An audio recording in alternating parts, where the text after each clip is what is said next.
pode um peixe vivo viver fora? Vamos lá. Pode. Bom, hoje eu converso com uma mulher negra, linda, baiana, consultora de diversidade e inclusão. Ela também é especialista em letramento racial e de gênero, palestrante, influenciadora, tem experiência com gestão pública e marketing. Olha só quanta coisa. Ela é bacharel em artes pelo IAC, né? UFBA, bacharelando nos estudos em gênero e diversidade pela NEIM, pode ser assim, NEIM, né? NEIM também pela UFBA, aluna especial na pós-Afro-UFBA e pós-graduanda em tecnologia, cosmologia e cultura afro-brasileira. Trabalhou com política por 11 anos, atuando no Legislativo Municipal e Estadual. Foi gestora pública na Prefeitura de Salvador e em todas as suas atuações buscou a interseccionalidade. É assim que fala, né? É um nome quase um trava-língua, né? Na sua atuação diante da sua trajetória interdisciplinar que ela busca ter até os dias atuais, e tem mais assim páginas e páginas de títulos, diplomas e tanta coisa mais que ela faz. Eu faço questão de ler, né, algumas coisas que eu li aqui, porque estamos falando de Tainara Ferreira. Tainara, uma honra ter você aqui para a gente conversar aqui no Pod. Saber de você, desses trabalhos todos e tantos outros que você faz, e já começar sendo grato pela sua, né, você disponibilizar o seu tempo para vir aqui conversar conosco, tá certo? Nossa, eu que agradeço o convite, Jackson, muito obrigada. Eu acompanho o seu trabalho, eu acompanho o podcast, todas as pessoas que você traz são pessoas muito importantes, e estar aqui também é uma honra. Muito obrigada, de verdade. Então, já pedi para as pessoas se inscreverem no canal. Sabe por que eles botam essas plaquinhas? Porque às vezes eu esqueço. Eu começo a conversar com a pessoa e esqueço. Então se inscreva no canal pod.com.oficial e compartilhe. Eu acho essas plaquinhas ótimas aqui. E é Bahia, eu não sei se você torce para Bahia Vitória, porque aqui juntando é Bahia, né? Eu sou Itabuna, tá?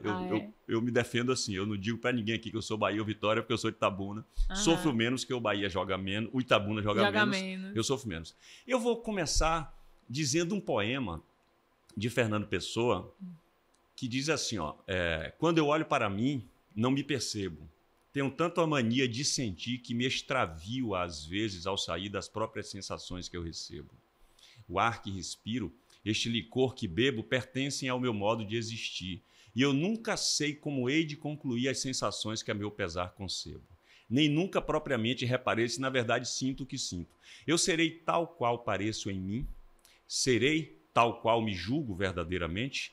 Mesmo ante as sensações, sou um pouco ateu e nem sei bem se sou eu quem em mim sente. Fernando Pessoa. Por que eu estou dizendo esse poema? Porque eu estava conversando segundos antes com você e vi que você é uma pessoa que tem uma busca do autoconhecimento, saber quem você é, de onde você veio e para onde você vai. E é para isso que a gente está conversando aqui agora. Aí eu começo, Tainara, fazendo a única pergunta que eu pergunto a todo mundo aqui, que é: quem é você? Assim, o que você puder trazer, né, da sua memória, da sua infância, com seus pais, com seus irmãos ou irmãs, se você tem, e amigos, né, o local onde você tem a sua memória, né, mais remota, assim, para a gente chegar até essa pessoa que é hoje atuante na sociedade. Massa.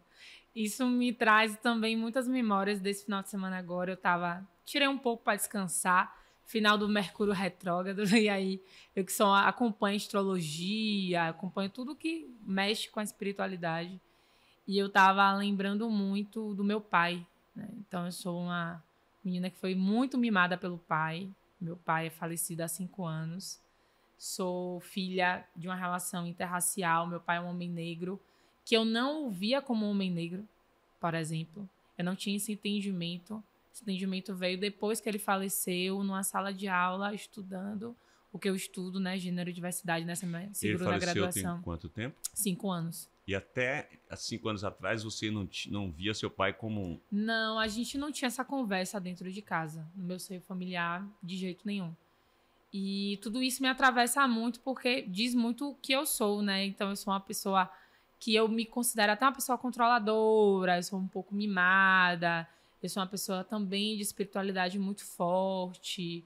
Eu sou jovem, eu gosto de dizer isso, porque por mais que nas redes sociais eu apareça muito séria, mas eu sou uma pessoa divertida, sou uma pessoa que fala besteira, sou uma pessoa que gosta de esporte, eu sou uma pessoa que gosta de viajar, eu sou uma pessoa que gosta de ter amizades, eu sou uma pessoa que gosta do contato humano, acredito muito nas pessoas, apesar da nossa sociedade estar uma sociedade muito adoecida, onde os valores têm se perdido bastante, mas eu acredito muito no ser humano, porque eu acredito na transformação social, assim, que é o que, antes do meu trabalho hoje, né, do meu projeto, até porque eu trabalhei com política há muito tempo, então a política é uma ferramenta de transformação social muito grande, apesar que os interesses individuais estão muito ali dentro, mas o objetivo é o interesse coletivo. Então, o coletivo geralmente é social e eu sou muito movida por isso.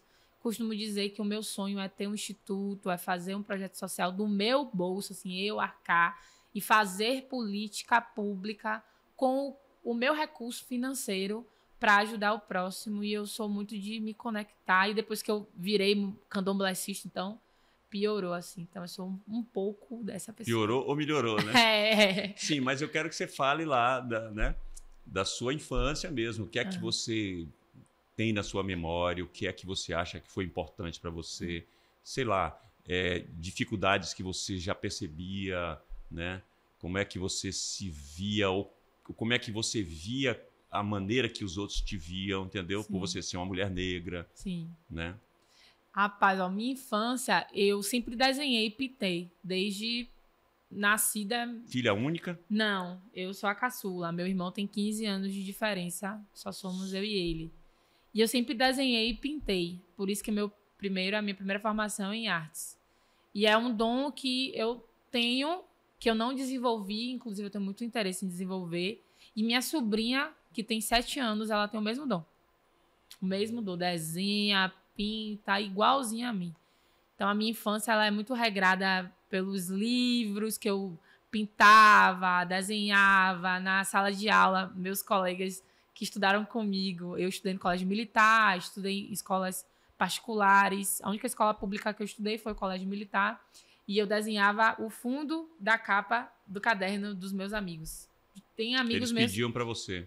Tem amigos meus que tem até hoje. Manda foto. Ah, eu tenho o seu desenho da época da escola, não sei o quê. Eu era essa pessoa. Andava com os meninos. Então, eu era a menina que andava no grupo dos meninos. E até hoje, eu tenho muito mais amizades de homens do que de mulheres. Eu era a escandalosa que ria na sala de aula no momento inapropriado. Que brigava com o professor autoritário. Eu, no colégio militar, eu tinha muito também esse posicionamento de briga, de embate, de dizer as coisas erradas e ser expulsa da sala de aula porque eu brigava com o professor. Que maravilha. E justo num colégio militar, né? Justo no colégio militar. Colégio particular também. Mas o militar, o que marcou mais, porque é um sistema que tem a sua rigidez, né? Então, eu sou muito grata, inclusive, ao colégio militar. Apesar de algumas pessoas, né, criticarem, eu me formei, eu perdi de ano. Inclusive, eu perdi o 3º ano do ensino médio, eu repeti o 3º ano, por causa de 5 décimos em matemática.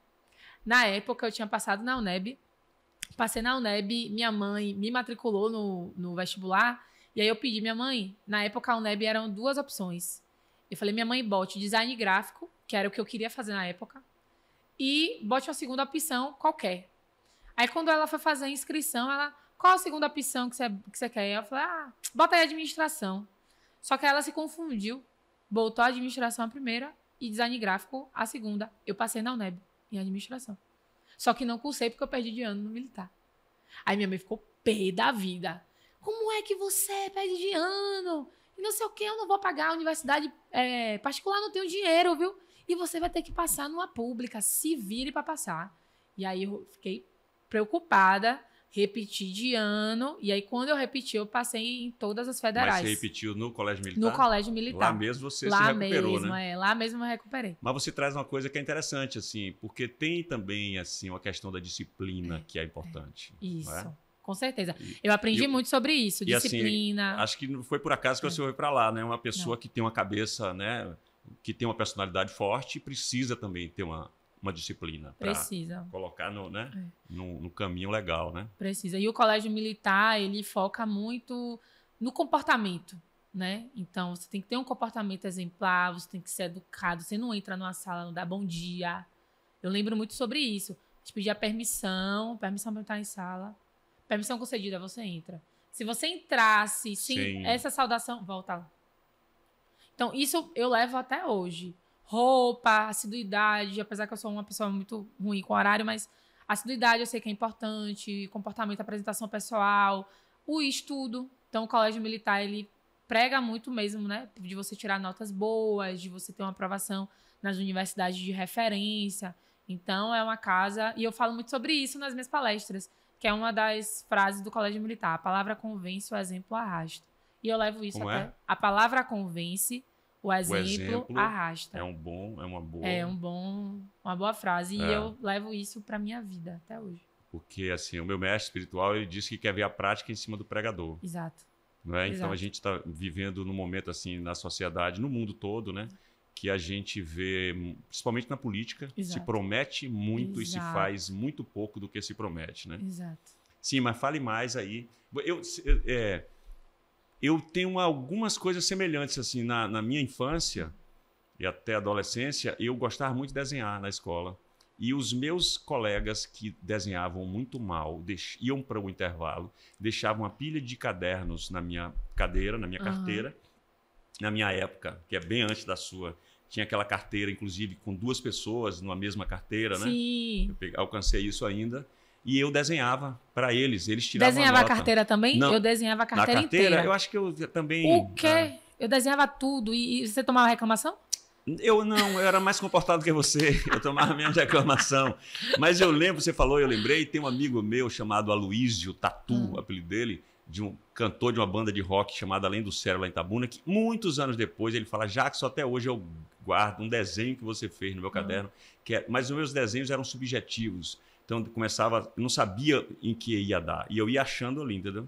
Aí disse que eu fiz um olho com lágrima de sangue. Ele, roqueiro, ele adorou isso. Caramba. Mas só para dizer que eu tenho também essa identificação assim com a arte da infância. No caso do desenho, né? E aí me tornei ator por um prazer mesmo de estar brincando com uma coisa que virou profissão. Mas eu quero que você fale mais de você, dessa sua vivência, assim, né? Na infância, como é que foi isso, adolescência e tudo, onde você morou, né? Sim. Onde você nasceu, por exemplo. Eu nasci no Arenoso, a minha mãe mora... Onde é o Arenoso? É ali no Tancredo Neves, Sim. Cabula, né? A região compreendida como Cabula, e aí tem o Tancredo Neves Beiru, antigo quilombo. Eu não gosto de dizer que é antigo, porque eu considero ainda um quilombo, exato. Terreiros muito importantes são ali, daquele território de Tancredo Neves. Inclusive, eu tenho essa memória, hoje como mulher de santo. Eu lembro que eu ficava nos terreiros olhando, né, os rituais e com medo. Isso dentro do terreiro? Do lado de fora, na porta, né? Mas tinha acesso, assim, né? Dava pra ver, eu lembro que tem um portão branco, um terreiro que tem lá, até lá no Arenoso. Tem um portão branco, a gente ficava embaixo, olhando pra ver o que era e todo aquele imaginário que todo mundo falava, que era coisa do demônio. A minha mãe me ensinou a ver um despacho na rua e falar sangue de Cristo tem poder. E eu, assim, o fazia. Minha mãe é católica fervorosa. Você tinha medo? Tinha medo. Mas eu tinha uma atração, uma conexão desde a infância.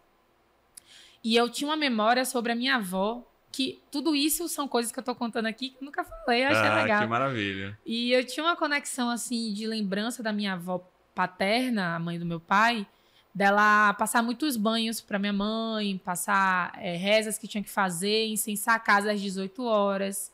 A minha mãe incensava a casa às 18 horas. Eu lembro de tomar vários banhos que minha avó passava. Eu lembro de meu pai entrar em um quartinho que a minha avó fazia os atendimentos. A minha avó era benzedeira e rezadeira na Cidade Nova. A minha família é da Cidade Nova. E depois, quando eu comecei agora, né, há 2 anos, a minha busca de entender que eu sou do candomblé e tenho essa ancestralidade, foi que eu fui descobrindo que o quarto que eu tenho essa memória da infância era o quarto de atendimento da minha avó. Que era, minha mãe falava pra mim, seu pai tá tomando bronca da sua avó. E eu não entendi o porquê. E a casa da minha avó tinha muitas imagens de santo, imagem de orixá, mas eu não sabia de nada disso. Então a minha infância ela tem muito dessa parte da espiritualidade que eu não sabia, porque a minha mãe católica não me explicava. Meu pai também não me dizia, o silêncio, né, em torno da família, mas eu lembrava de tudo isso. Da questão das artes, então, do desenho, de anime. Eu sou fã da cultura japonesa, o meu sonho é conhecer o Japão, porque eu sou fã de anime. Sakura Card Captors, Inuyasha, Dragon Ball, são desenhos que fazem parte da minha infância e eu sou fã. Na minha casa eu tenho algumas imagens de anime, inclusive no meu quarto. Meu sonho é ter um post, assim, ter um quarto cheio de anime, porque eu gosto até hoje. Desenho animado, eu amo desenho animado. Amava assistir. Castelo Rá-Tim-Bum. A minha infância foi muito infância mesmo. A minha mãe teve muito cuidado e me preservar. Eu não ficava na rua brincando muito tempo. Eu adoecia também se eu ficasse muito exposta. Então, era aquela menina que tinha problema respiratório, eu tenho até hoje. A minha infância foi muito regrada à parte de desenho animado, do imaginário, porque eu imaginava muitas histórias e eu desenhava quadrinhos. Então, eu fazia quadrinhos, imaginava histórias. De um universo lúdico, De um universo lúdico. Que é muito importante para a criança manter isso, né? E eu tinha muito isso vivo e também de uma lembrança da espiritualidade que eu não sabia o que era, mas que eu vivi isso de rituais que hoje eu sei de onde vem agora, porque eu sou do candomblé. Mas aí você falou uma coisa que me chamou a atenção. Você falou que a sua mãe falava para você tomar cuidado e tal, e ao mesmo tempo a sua avó passava para ela banhos, incensar a casa, e ela fazia isso desde sempre? Assim, desde sempre. Interessante, porque assim, só se vê na Bahia, é a frase que me vem, né? Que a Bahia é bem isso, né? Essa convivência que a Igreja Católica, em algum nível, tem com a igreja, com a religião de matriz africana, isso é interessante, né? Com todas as questões que ainda temos com outras religiões, né? Que às vezes não aceitam a religião de matriz africana, a Igreja Católica parece que é a que melhor consegue conviver, né? Sim. Aí eu só falaria o contrário. Na verdade, nós, como povo de santo, que trouxemos a igreja. Sim. Então, eu soube agora, recentemente, que tem um padre numa igreja do Pelourinho que ele fala Laroê Exu, que ele diz... do Rosário dos Pretos? Na Rosário dos Pretos. Sim, aí você falou, eu lembrei disso. A igreja do Rosário dos Pretos é um exemplo disso, uma igreja construída. Mas é a única. É a única, de né? Mais de 200 igrejas que aqui em Salvador tem. Inclusive, Salvador é o território que mais tem igreja. Construída pelos negros, né? Exato, exatamente. Isso, olha só, que trabalho que os negros vêm fazendo para você chegar no que você é hoje, né? Tem todo um trabalho da ancestralidade aí para abrir caminho, né? Construir um lastro, né? Mas assim, tudo bem, mas de alguma forma, de alguma maneira, por ser Bahia e a religião de matriz africana ser muito forte aqui, a Igreja Católica tem que conviver de uma maneira melhor com isso. E em algum nível vive, né? Convive. Claro que precisa, né, melhorar muita coisa ainda, né? Com certeza. Mas aí fale mais dessa sua avó, né, da sua mãe, e como é que, em que momento foi chegando para você essa consciência, assim, né, da religião de matriz africana. Não sei se há 5 anos, não, né? Quando você fala, não, bem antes disso. Na verdade, eu convivi com isso na infância, sem saber o que era. E depois, aí passei pelo colégio militar, aí trabalhei em call center, um dos meus primeiros empregos foi em shopping, trabalhei em call center. Minha mãe sempre me colocou para trabalhar. Então, eu comecei trabalhando... Perdão. Eu comecei trabalhando com 15 anos. O meu primeiro emprego foi no Sesc. Então, eu saía do colégio militar, do Dendezeiros, para ir para a Casa do Comércio. Aí depois eu trabalhei na parte do odontomédico do Sesc. E hoje eu sou prestadora do Sesc. Né? Hoje a minha empresa, a gente presta serviço para o Sesc. Então eu comecei a trabalhar muito cedo, a minha mãe me botou para trabalhar muito cedo. E aí eu comecei a ter meu dinheirinho e comecei, inclusive, a mudar coisas em mim, porque eu não gostava do meu cabelo.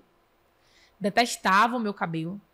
Eu detestava o fato de ser uma menina na sala de aula que os meninos não queriam namorar. Isso aí é algo que é muito forte em mim. Até hoje eu ainda tenho, vamos dizer assim, traumas sobre isso. Não conseguiam enxergar a sua beleza. Não. Eram cegos, né? Assim, não. Em algum nível eram cegos, né? Não, é muito recente E isso. como era você? Você falou que não gostava do seu cabelo. Como era o seu cabelo? Cacheado, lindo. Meu cabelo é um cacho, assim, bem desenvolvido, bem definido. E você cheio. Não gostava? Não gostava. Eu queria alisar o meu cabelo de qualquer forma. Mas não alisou? Alisei. Alisou. Comecei a ganhar dinheiro quando eu tinha 15 anos. Aí eu pegava a minha bolsa e brucutu, ia pro salão e tome-lhe química, tome-lhe amônia, tome-lhe a alisar o cabelo. Minha mãe detestava, tive vários cortes químicos. Ela não gostava? Não, minha mãe... Olha só. Ela falava, seu cabelo é lindo, minha filha. E ainda assim você teimosa não achava. Eu teimosa, porque quando eu quero uma coisa, desde sempre. Quando eu quero uma coisa, eu vou até o fim. Não tem que me falar. Se eu tiver com uma coisa na cabeça, eu quero fazer isso. Eu vou até o fim, desde sempre. Tanto que meu pai me falava muito que eu era birrenta. Porque quando eu boto uma coisa na cabeça, eu vou até o final. E aí eu alisei meu cabelo a partir disso, desde os 15 anos. E ficou quanto tempo com ele alisado? Quantos anos? Até 2022, que foi quando eu comecei a fazer a transição capilar. Então foram essa jornada toda aí de... Quantos anos isso aí, de cabelo alisado? 16 anos, eu acho. De cabelo alisado? É. Nossa, um tempão, muito né? tempo. E para retornar, foi difícil? Retornar o cabelo, voltar para... É um processo agora, por exemplo, né? Eu fiz De que maneira o santo, a química interfere? Sabe? Eu fiz santo, então raspei a cabeça. Aí nasceu tudo novo. Aí agora tá nascendo tudo. E já nasceu renovada. renovado. Não tem problema por causa da química. Não, acredito que não. Né? Não tem. Que bom, né? Que bom. Mas, por exemplo, a gente acaba substituindo, né? Então, eu tô de trança e o meu cabelo mesmo, original, vamos dizer assim, ele tá escondido aqui. Sim. Essa é uma reflexão até que uma amiga minha, ela que... A Eve, ela é africana, uma mulher africana, e ela falou muito comigo sobre isso, porque eu tava nesse processo de transição antes de fazer a feitura e tava usando fibra. Ela falou, amiga, por que você não corta o cabelo todo? Porque o cabelo já estava crescendo, então tinha uma parte de química e a parte crescida. Por que você não corta todo o cabelo para você conhecer sua estrutura? Repare que você está substituindo um cabelo pelo outro. E ela me trouxe isso porque ela fez transição capilar e ela falou muito sobre isso, né? Esse processo de você conhecer a sua estrutura e você saber lidar com a estrutura do seu cabelo em vez de substituir. É algo que eu ainda não consigo muito. Então, eu ainda me sinto hoje mais à vontade estando de trança, de fibra, do que o meu cabelo curtinho, que ainda tá, né, bem curtinho. Que tá crescendo. Tá crescendo, mas eu não me sinto confortável. Sim, mas a ideia, então, é que quando ele estiver maior, você pode tirar a trança, né, e usar a cabeleira. Exato. Eu usei trança uma época para fazer um personagem. Nossa. Eu fiz Deus numa peça. Então, eu tinha que usar um mega hair, assim, cabeleira, assim, sabe? Uhum. E quebra muito cabelo. E seu cabelo é fino igual o meu. E eu tinha muito mais cabelo. Eu tenho menos cabelo aqui hoje porque eu tive que usar uma química para um personagem, para o cara deixar ele mais alisado. Não era um alisamento, mas era um relaxamento. Só que eu senti que ardeu um pouco, então eu perdi um pouco de cabelo, mas também o mega hair, durante 2 anos e meio, fazendo Vixe Maria, Deus e o Diabo na Bahia, uma peça de sucesso. Lembro. Quebrou o cabelo. Então, é um cuidado que quem usa trança tem que ter, né? Tem que ter. Até para que o seu cabelo venha aí, né, com fortalecido força. E bonito. Mas fale mais sobre isso. Essa ideia, você falou, de passou um tempo com esse cabelo alisado e olha que muitas vezes, quer dizer, está sujeito a ser uma mãe que não goste. Né? Não. Mas era a sua mãe. Falava para você da beleza do seu cabelo, mas você teimosa. E aí? Claro que isso é uma influência da sociedade, né? Com certeza. Esse seu olhar quando você era jovem, quer dizer, você é jovem, quando você era adolescente, de querer um cabelo alisado. Não é? Por isso, porque eu sempre quis ser aceita. Então, estou falando isso aqui por conta do meu processo, né? De autoconhecimento. Então, faço terapia, hoje eu busco fazer meditação, e aí você vai buscando entender algumas coisas do hoje com o passado. Que é um pouco até do que eu trabalho nas minhas mentorias, né? Eu busco entender as construções familiares dos meus alunos para entender a formação deles hoje e a gente buscar colocar esses pontos nos is. Mas isso tudo porque eu queria ser aceita lá atrás, então eu não era não tinha muita amizade com as meninas. As meninas benquistas não queriam andar comigo, e a maioria delas brancas. Ou meninas morenas que tinham cabelo de índio, que eram as mais aceitas. Eu não era aceita, eu era magra, alta. Eu sempre fui muito alta. Teve momentos da minha jornada de infância que eu era a menina mais alta da sala, por exemplo. Alta, desengonçada, seca, textuda, de óculos, aparelho, a Beth. A Beth a feia. Eu era a Beth a feia maravilha. na escola. E aí eu não era bem aceita. Era bullying por cima de bullying, né? Porque terrível. E aí andava com os meninos. Pronto. Andava com os meninos, ser moleque estranho. macho. Pronto. Um ser estranho, né? Moleque macho. E aí na roda dos meninos foi que eu me encontrei mais, mas aí ouvindo as piadas de todos os homens e meninos até hoje, né? Mas fui entrando nisso, foi o grupo que me aceitou.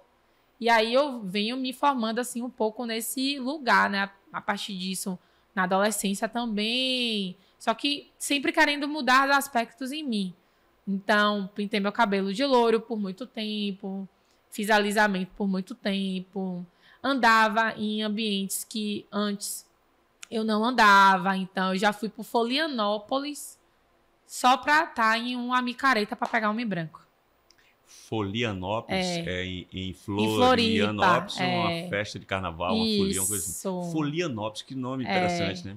Quer dizer, você foi lá pro mundo branco para ver se você conseguia um homem branco. Para ver se eu conseguia um homem branco. Eu ia para as festas no Rio de Janeiro, porque eu frequento o Rio, hoje já trabalho, mas antes eu ia muito para férias. E eu passei uns 3 carnavais no Rio. Carnaval no Rio, já passei, Ano Novo. E eu lembro que eu já fui até para o Bloco das Gaúchas. Eu era a única mulher negra do bloco. E aí ali eu me sentia, não vou dizer inclusa, mas eu me sentia bem de estar ali, porque ali tinha uma relação de poder, de status, de estar ali. Eu venho do Arenoso. Pois é. Minha mãe me ensinou a não falar que eu morava no Arenoso, porque o Arenoso é um bairro perigoso, um bairro periférico, e se você diz que é do Arenoso, consequentemente você também é uma pessoa perigosa. Então, eu dizia que eu morava no Cabula e sempre nessa trajetória de negação. Negação dos meus aspectos físicos, porque ninguém me achava bonita. Negação de me relacionar com pessoas negras, porque são as pessoas brancas que são o meio mais adequado. E por aí vai. E trabalhei na direita por muito tempo, então você também vai sendo influenciada mesmo, né? De estar ali naquela atmosfera, mas lugares onde eu sempre fui colocada como uma mulher problemática, raivosa. Ah, Tainara, você é muito chata, você é muito problemática. Não que eu não seja, mas eu sempre estive em lugares onde eu tinha adjetivos mais que me qualificavam de forma muito mais pejorativa do que de forma positiva. O positivo, ele tá vindo agora muito mais recente, acredite. E eu vi tudo isso que você está falando, é interessante, porque, né, a gente olha para você e, assim, o pouquinho que eu conheço de você, que eu fui lá na sua rede social para ver, é uma figura negra, consciente, né, com uma cabeça bacana, que já é uma coisa boa para você, e você ainda faz um trabalho para os outros, não é isso? Aquela história lá, que volta e meia eu lembro da música Macemba, aprender a ler para ensinar meus camaradas, né? Para trazer também, né, as pessoas para essa consciência. Eu acho bonito você falar isso. E aí o que me vem na cabeça é o seguinte: como a gente, às vezes, né, tem que passar por alguns lugares para achar o nosso caminho, não é isso? Exato. Eu estava falando isso esses dias. Eu primeiro vivi para depois compreender. Primeiro eu vivi muita coisa que eu não compreendia o que eu estava vivendo, mas eu vivi. Depois que eu saí desses ambientes foi que eu fui compreender. E para mim foi melhor, porque eu sou uma pessoa de embate. Eu sou uma pessoa de posicionamento. Eu sempre fui... Você me fez lembrar uma coisa muito importante. Eu sempre briguei com o professor em sala de aula. Mas porque eu era contra o professor, os professores no geral, não. Mas eu era contra aquele professor autoritário, aquele professor que desrespeitava. Eu lembro que teve professor que me chamava de hiena, que teve um professor que questionou porque eu tirei 10 em todas as unidades. O que é que você está fazendo, Tainara? Falei, o que o senhor quer dizer, que professor? Que não era honesto. Que não era, porque eu tinha repetido de ano. Né? E eu tinha repetido de ano. E aí, quando eu repeti de ano, eu que sou uma pessoa que me cobro muito, porque minha mãe sempre me cobrou muito, Eu falei, eu vou tirar 10 em todas as disciplinas. E assim eu fiz. Então, quando isso aconteceu, o professor, como assim? Você tirando 10? O que é que você está fazendo? E eu brigava com todos os professores autoritários, mas ao mesmo tempo, eu sou amiga até hoje de professores meus da infância. Ricardo Gonzaga, por exemplo, que é um ator, é o meu professor, foi o meu professor de teatro e hoje é meu amigo pessoal. Rodrigo Fraga, que foi meu professor de arte, também é meu amigo pessoal. Eu tenho vários professores, então eu sempre fui uma pessoa de me posicionar em situações que eu considerava ser injusta. E até hoje eu sou essa pessoa. Então, é um traço que lá de trás e que eu nem eu estava lembrando um pouco sobre isso e você me trouxe essa memória. Então, tudo isso é a vivência que você primeiro vive, depois você compreende. Porque eu acredito muito que se eu tivesse a compreensão de coisas que eu vivi lá atrás, eu acho que tinha acabado de forma muito negativa. Porque eu não consigo ver algumas coisas e não me posicionar. Ou comigo, ou com outro. Eu acabo comprando muitas brigas, assim, por conta disso. Pela minha personalidade. Tá, aí duas coisas que eu quero. Uma é sobre essa coisa que você falou agora, né? Do questionar, a importância desse questionar, né? Desde que seja com argumento, que é o seu caso. Exato. Não é isso? E a outra é o seguinte: quando você era questionada por questão das notas, que você só tirava 10, você via nisso um preconceito, assim, racial? Não, né? Não, eu via o professor que pegava no meu pé porque eu questionava a conduta dele e era a forma dele também me perseguir. Mas você não via porque não via ou você acha que não existia mesmo? É uma pergunta assim mesmo. Quantas pessoas negras, por exemplo, tinham na sua sala? Tinham muitas? Tinham muitas. Então não era o caso de ter aquela pessoa ali, né? Mas poderia, porque o julgamento professoral, a gente estuda isso, né? Ele também parte desse lugar. O professor que não considera aquele aluno pela questão racial, pela questão comportamental. Então, eu, por exemplo, já ministrei uma roda de conversas em uma escola pública no subúrbio, onde o aluno não queria participar. O aluno ele não queria participar. A gente estava falando de religião de matriz africana e cultura. Ele não queria participar. Você enquanto professora? Foi, eu enquanto professora.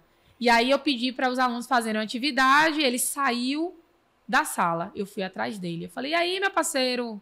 Pô, velho, eu quero sua participação e tal, venha. Na moral, fique lá na sala e tal. Ele, eu não quero participar não. Ele, pô, mas fique na sala, me ajude. Aí ele voltou para a sala de aula. Quando ele voltou, ele não escreveu, mas ele deu um dos melhores depoimentos da sala. A sala ficou uns 20 minutos escutando ele. Por quê? Porque quando eu aprendi sobre o julgamento professoral, que pega um aluno desse e já o condena e o afasta, eu tento fazer um movimento contrário. Eu tento entender por que aquele aluno ele não quer participar. E naquele momento eu entendi. Porque ele sofria discriminação, ele era um menino de axé, o pai dele é de santo, ele é de santo, ele é ogã. Ele sofria vários bullying dentro da sala de aula com os colegas, porque ele tem uma trajetória de morar em um bairro periférico, de ter um fenótipo de um menino marginalizado, então todo mundo acha que ele é ladrão. Ele é uma pessoa de posicionamento e uma pessoa que sofreu racismo e que tem consciência de letramento, assim, incrível, um menino brilhante. Pois é. Então a rejeição, em muitos casos, vem de um comportamento que o professor quer. Qual tipo de aluno? Aluno que tira boas notas, que não fala na sala de aula, que é quietinho, bonitinho, mudo. E eu nunca fui, eu sempre fui de rir alto, eu sempre fui de brincar, de gargalhar, de ficar no meio da confusão lá dos meninos, da sala de aula, de estudar também e de não aceitar esse tipo de comportamento, porque eu já achava que aquilo ali era errado.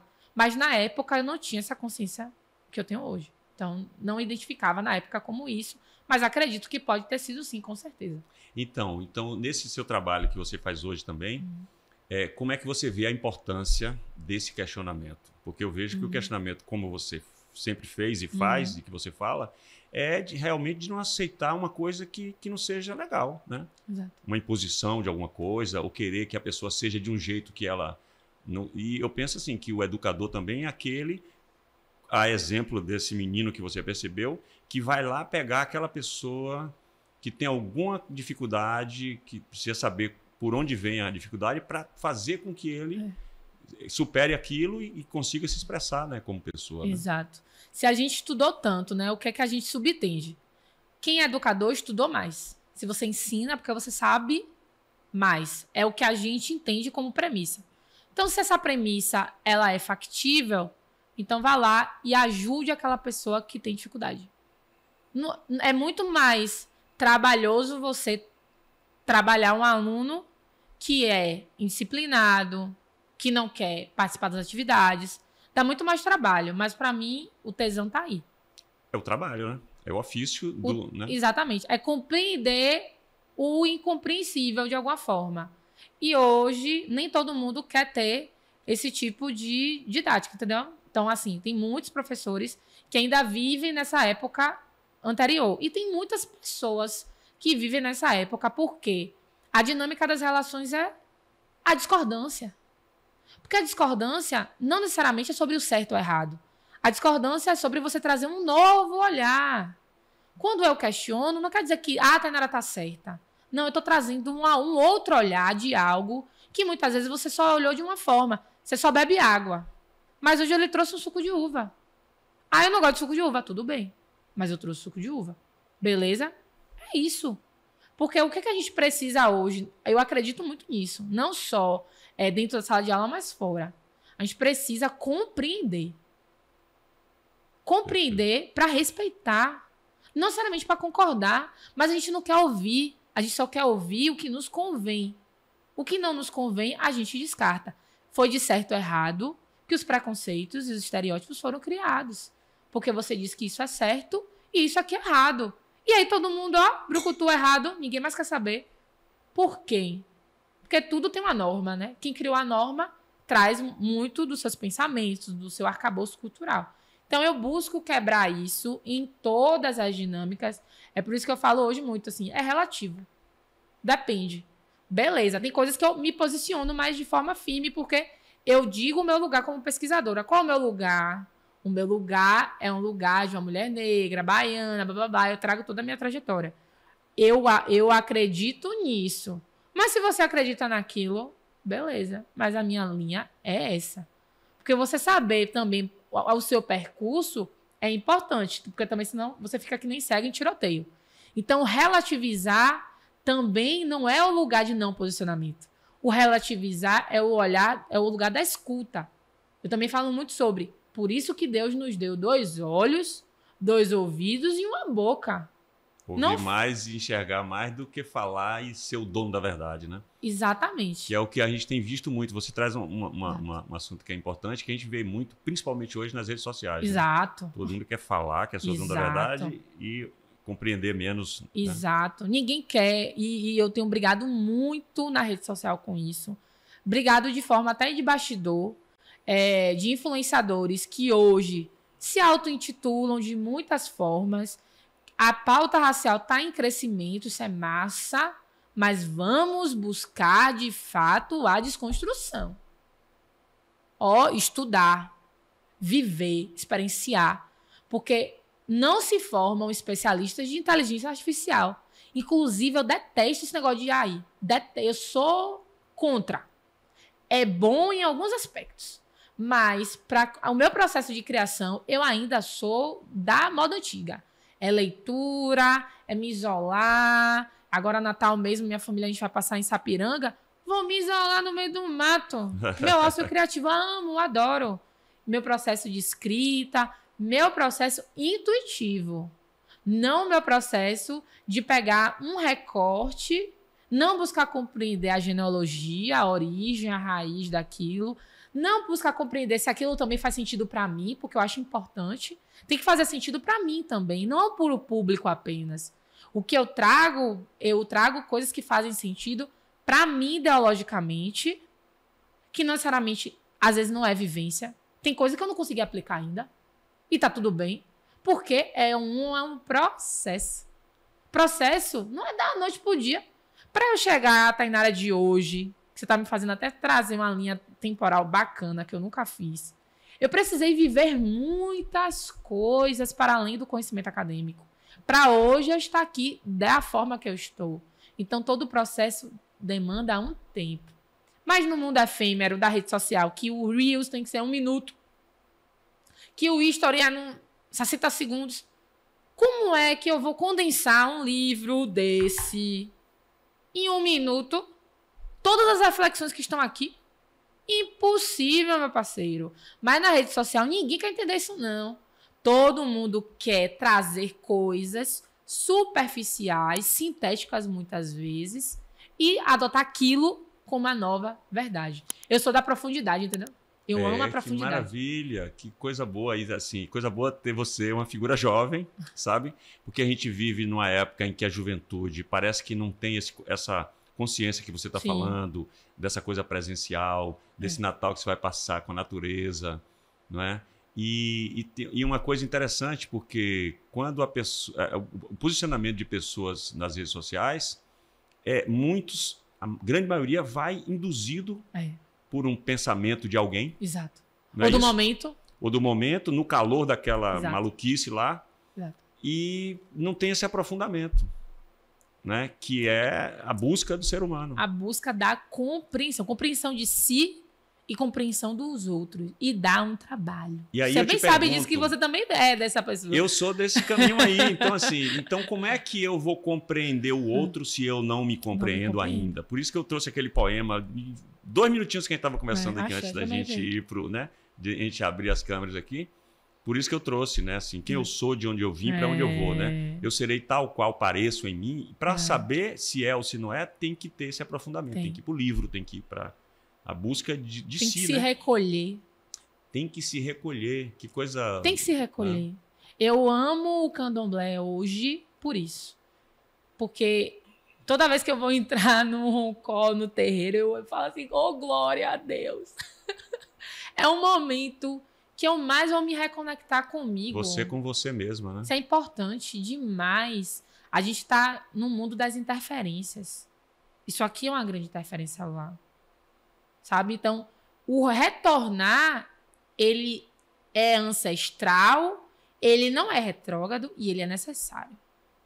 Ele é muito necessário. E para a gente que trabalha com criação, eu acredito muito que a criação, todo artista, ele é espiritual. Porque eu crio coisas que eu não sei de onde veio. Exatamente. Não necessariamente veio do que eu li. Existe só uma fonte criadora, né? E a gente se conecta com ela, né? Velho, é um negócio assim absurdo. Quando eu criei a minha empresa, eu criei em 1 noite. Eu escrevi a minha empresa inteira, nem sabia. Eu falei, eu vou ter uma empresa maluquice. Orixá, Deus, todos os meus encantados que me guiam foram lá e, ó, me deram aquilo. De onde veio? Da sua busca, né? Sabe? Do espiritual. O espiritual que é categorizado, né? Porque se a gente fala do sobrenatural, quando a gente... A ciência, né? E aí eu digo a ciência como todas as ciências, quando ela categoriza algo, ela identifica. Se identifica, ela é real. Então, o sobrenatural, que é tipificado, ele existe. Cultive, cultue como uma tecnologia. Por isso que eu falo também que eu sou cientista da cosmopercepção e da cosmovisão. Porque é um outro olhar sobre esse mundo tão europeu que a gente vive, onde a escrita é mais importante do que a oratória, onde o processo espiritual que as religiões de matriz africana têm ainda é um processo dito como primitivo, sendo que é um processo tão tecnológico. Imagine, foi o que a gente estava falando aqui, imagine você fazer um bori e você regular o seu sono. Quem explica isso? Sabe? Isso é uma tecnologia. Mas muitas pessoas querem colocar isso em um lugar retrógrado, passado, né? Pobre. Poxa, é uma tecnologia que você usa coisas, elementos, que até você tá comendo no dia a dia, nem sabe, botou na cabeça, dormir com aquilo, ofereceu a ancestralidade, regulou seu sono, regulou sua cabeça, seu ori, a coisa mais importante que você tem. Então é tudo isso que eu acho assim, o mais, considero o mais interessante dessa busca, que é a existência humana. Nós estamos aqui de passagem. Busque fazer essa passagem da melhor forma. E a melhor forma é você buscar a humanização. Porque tanto o letramento, tudo que eu trabalho, traz o quê? A humanização. Porque no final, eu e você, a gente vai pro mesmo buraco. No final, resolveu o quê? E a humanidade está carecendo muito hoje de humanização, né? Tá. O ser humano está sendo, às vezes, mais humano do que até alguns animais irracionais. Exato. A gente vê muitos vídeos, né, de acolhimento de um animal para uma outra espécie que seria improvável, né? Exato. Pelo menos na nossa cabeça. E o ser humano que tem, né, se julga superior, Exato. não está tendo essa capacidade de humanização. Aí você fala de uma coisa que é importante também, que é essa coisa da oralidade. E a religião de matriz africana, né, ela é toda na oralidade. O conhecimento é passado por uma vivência, né? Exato. Tudo bem que a importância do livro, assim como tem. A Mãe Estela, por exemplo, a primeira, né, mulher Ialorixá a entrar na academia de letras no mundo, né, nesse planeta, né? Exato. E o candomblé sabe a importância da escrita, mas tem uma coisa que é, talvez, eu não sei se superior, não sei se é essa palavra, que é a prática, né? Exato. Que é passada ali, né, num trabalho mesmo que fica na memória da pessoa, né? Exato.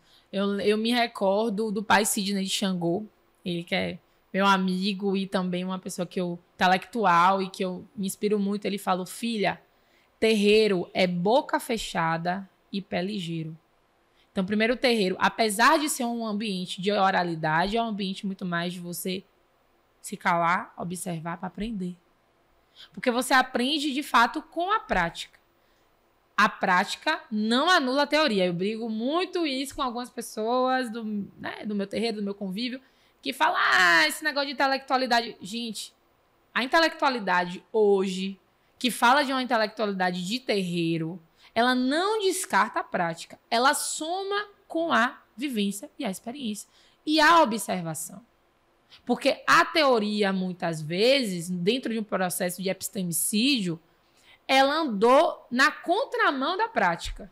Então, quantas pessoas falam de matriz africana que sequer têm experiência de vivência? Aí eu considero, de fato, errado. Mas hoje nós temos intelectuais como o pai Sidney de Xangô, que é um babalorixá e que é um intelectual. Como a mãe Flávia Pinto, que é um ialorixá e é um intelectual. Como o Márcio de Jagum, como o professor Rodrigo Queiroz, que são sacerdotes. São pessoas de vivência e de teoria, de intelectualidade. Porque nós precisamos também usar dos artifícios do outro, do colonizador, para a gente. A inteligência, a sagacidade, porque Oxóssi é caçador. Porque a gente tem que ter estratégia. Porque a gente tem que pegar isso. Nossa sociedade, a nossa cultura afro-brasileira, afro-indígena, a gente estava falando aqui no off, de processos, né? Dos povos originários, cultura, né? que são instrumentos da nossa sobrevivência, da nossa reorganização mental, espiritual, reequilíbrio. E tudo isso se tem a partir de onde? Da passagem. Se essa passagem ela precisa ser agora escrita, bora pegar, gente. Então, o artifício do colonizador a nosso favor, para a gente fazer disso uma potência. Não segregar. Então, eu sou muito a favor da teoria e da prática. Mas, sim, terreiro é muito mais prática do que colocar uma guia no pescoço. Hoje mesmo aqui eu não vi com a guia. Mas o que mais tem agora é a hype da guia. Eu sou de santo, eu sou de santo. É mesmo? Quantos finais de semana você perdeu, entre aspas? Ou você... vou corrigir. Você dedicou ao candomblé, à umbanda, à quimbanda. Quantas viagens você cancelou para estar no terreiro? O que é que você fez? Que sacrifício, Que né, sacrifício. você fez? Nós vivemos uma religião que também requer sacrifício. Então, é uma dinâmica que é complicada assim, não é fácil, mas é necessária porque todo o processo de autoconhecimento, ele requer escolhas de sacrifício, escolhas difíceis, que não necessariamente você quer, mas você precisa. Se fosse assim, é porque a vida adulta, né? A gente, depois que vira adulto, a gente acha que vai fazer tudo o que quer. Porque quando era criança... Sonhava com a liberdade de ser 18 adulto. anos, eu amo... Meu Deus, quando eu fiz 18 anos, eu falei, Glória, agora eu vou ser livre. Eu queria tanto voltar por 17, 16, 15, para ter alguém para me direcionar. E esse alguém, hoje, na vida adulta, são várias pessoas profissionais que ajudam a nossa carreira, nossos mentores espirituais, a espiritualidade que chega falando no nosso ouvido uma coisa, nos chama a atenção de quantos amigos que não eram para estar no meu ciclo de amizade. E quem me trouxe toda esse olhar foi minha Padilha. Minha Padilha já me tirou tanta gente antiga, sabe? Então, assim, esses processos, eles são importantes, mas você só vai ter vivendo. Você não vai adquirir apenas botando uma guiazinha no pescoço, botando uma descrição na bio, filha de Iemanjá, filha de Oxum, e de vez em quando tá num terreiro achando que é de santo. E assim, hoje em dia tem um modismo, né, com isso que você fala. Assim, eu posso falar principalmente por ser artista, né? Principalmente na classe artística, né? Exato. O povo põe uma guia e sai, tipo... Por saber que também é uma coisa bacana. Hoje. Que antigamente não. Não, antigamente era perseguido, era, né? Exato. Era negativo e tal, pela consciência do que é o axé. Exato. Então as pessoas querem. Tudo bem, tem um lado bom disso, mas é como você fala, ó, vai para o fundamento, né? Vai para o conhecimento, para o sacrifício também, senão fica só uma coisa de fachada e, né, não vai no fundo da questão, como você falou, que você gosta de ir no fundo da questão. Então tá. Vamos falar um pouco então, da sua trajetória acadêmica, assim, né, nos estudos. Como é que se processou? Como começou e por onde você passou? Porque você passou por, né, ser uma pessoa que sai, né, mudando um pouco, né? Você sai agregando conhecimento, né, por outros caminhos assim. Enfim, como é que começou o seu processo de estudo? Qual é o seu primeiro movimento, assim? Para onde você foi no primeiro movimento de ir para uma universidade? O que é que você pensou em fazer primeiro? Eu sempre enveredei para as artes, né? Então, eu primeiro queria fazer design gráfico. Aí, nesse meio tempo que eu passei em administração na UNEV e repeti de ano, e aí passei no bacharelado de estudos bacharelado interdisciplinar em artes na UFBA, no IAC, foi quando, sem saber, eu comecei. Porque eu queria estudar artes, mas eu não queria prática. Então, eu não queria ser atriz, não queria ser cantora, não era música, não era nada disso. Eu queria o campo filosófico, mas eu não entendia muito que eu queria o campo filosófico. Mas foi estando no BI em artes que eu fui compreender. Sobretudo porque a trajetória do BI, você tem uma flexibilidade de você montar uma grade e pegar muitas matérias de outros institutos. Daí a importância do BI, né? Poxa, é ali é que você vai saber demais. O que é que você quer, né? Demais. O BI, a expansão do BI, que quando eu entrei em 2012 era extremamente marginalizado, ainda é, né? Ainda passa por um processo interno dentro da Universidade Federal da Bahia de deslegitimar o BI. Então, os cursos de progressão linear, eles se consideram superiores em relação ao BI. Mas é essa expansão do BI que me traz o meu caminho. Que aí eu bebo de uma fonte. Eu peguei matéria em música, peguei matéria em teatro, mas peguei matéria no IGEL, Instituto de Geografia. Peguei matéria no IBIL. Peguei matérias em vários outros institutos para ver, pô, será que essa minha praia aqui é essa mesmo? Vou lá experimentar. Faz sentido? Não faz? Isso aqui conversa. Então, hoje, por exemplo, eu trabalho o conceito de resiliência urbana dentro do letramento. Quem imagina isso? Às vezes eu tenho até dificuldade de explicar o que eu faço dentro da minha empresa, porque eu traço esses caminhos transversais que muitas pessoas não entendem. Mas, se você for parar para analisar, muitas coisas se conectam. Ela não é uma coisa só. O campo das artes está aí para isso. Artes, por exemplo, eu quando me formei bacharel em artes, pode dizer, tá, você vai fazer o quê? Vai trabalhar onde? Que emprego você vai conseguir? Eu sou muito grata, porque para você ser artista, na compreensão, você precisa entender um pouquinho de cada coisa. Você tem que ter um conhecimento plural. Do mundo, né? Do mundo. Do mundo. E para mim isso é muito importante. E é interessante o que você fala, porque assim, a gente fala muito isso quando ministra uma oficina, que ela serve, quando a gente faz para não atores, dizendo sempre o seguinte, não necessariamente você precisa seguir uma carreira e ser um ator, uma atriz. Exato. Aquilo vai abrir a sua percepção para o mundo. Às vezes é numa oficina de teatro que a pessoa descobre o que ela quer ser na vida, que às vezes não tem nada a ver com aquilo ali, né? Exato. Então, ou ela vai fazer um trabalho de bastidor. Também. Que exatamente. É muito importante. Muito importante, exatamente. Muito importante. Sedimenta o caminho para quem está ali na cena. Uma entende? pessoa que está em cena tem um grupo de pessoas no entorno que são, sem aquelas pessoas, essa pessoa não estaria bem em cena, né? Exato. Então aí você, assim, percebeu esse instrumento que é a arte, né? Para ampliar a sua percepção do que você veio a ser, né? Exato. Vem sendo, né? Sabe Deus, assim, que caminhos você ainda trilha, né? E como profissional, assim, qual é realmente o seu trabalho? Hoje, né, eu tenho uma empresa de consultoria de diversidade e inclusão, mas eu sou grata muito à minha trajetória na política. Porque a política, ela me permitiu acessar espaços que eu, vindo do Arenoso, não tinha essa possibilidade, então a política me permitiu isso. Compreender o funcionamento do nosso país. Então, eu digo muito que de política, modéstia à parte, eu entendo. Eu sei fazer projeto de lei, eu era assessora parlamentar. Eu escrevia projeto de lei, projeto de indicação, moção de aplauso, moção de repúdio. Eu participava das comissões temáticas, então eu participei das comissões da CCJ. Isso com quantos anos? 20 e poucos. Eu pergunto que você é super jovem, né? Então, com 20 e poucos, você já participava de uma máquina política, assim, né?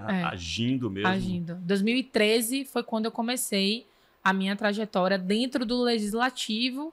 E aí passei na Câmara Municipal como assessora parlamentar, chefe de gabinete, fui para a Câmara no CAB, na Assembleia Legislativa, depois retornei para a Câmara Municipal e depois fui para o Executivo, onde eu tenho muita paixão, que é onde a gente consegue colocar o do papel para ação. Então, eu fui muito feliz no Executivo. Vou te provocar um pouco. Tem um poema de Gregório de Matos que ele fala: o que falta nessa cidade, verdade, que mais por sua desonra, honra, falta mais que se lhe ponha, vergonha. O demo, lá ele, né, a viver se exponha, por mais que a fama a exalta, numa cidade onde falta verdade, honra, vergonha. Gregório de Matos, que, né? O que é que você acha que falta, assim, nessa visão política, do contato que você teve na política e tudo, para essa cidade desenvolver o potencial que ela tem, né? Que o potencial é o povo, né? Então, você que vem, como é o nome do lugar? Com areia? Arenoso. Arenoso. Nome bonito, né? Você que vem de Arenoso, você conhece muito bem, né? A periferia, você conhece muito bem esse povo. O que é que você acha, assim, que está faltando, né? Por mais que a gente possa ver algumas ações acertadas da política, mas é muito pouco diante do que precisa se acertar, né?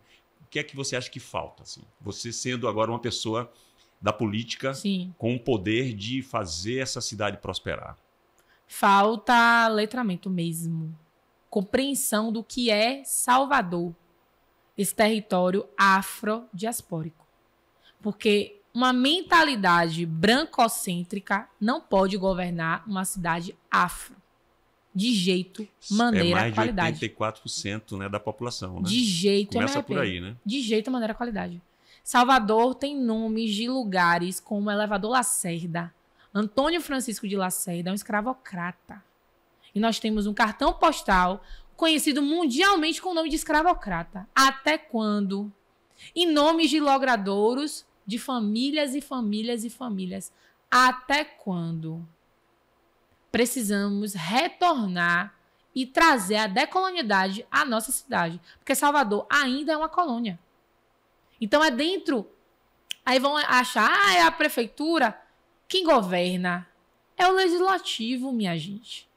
O legislativo, as câmaras, a Câmara dos Deputados, a Câmara Municipal, a Assembleia Legislativa, ela tem um poder de governabilidade, às vezes até maior do que o chefe do Executivo. Então, nós precisamos eleger parlamentares que nos representem de fato. Nós temos uma bancada evangélica fortíssima em Salvador. Quem determinou a escravidão foi em nome da fé e foi o cristianismo.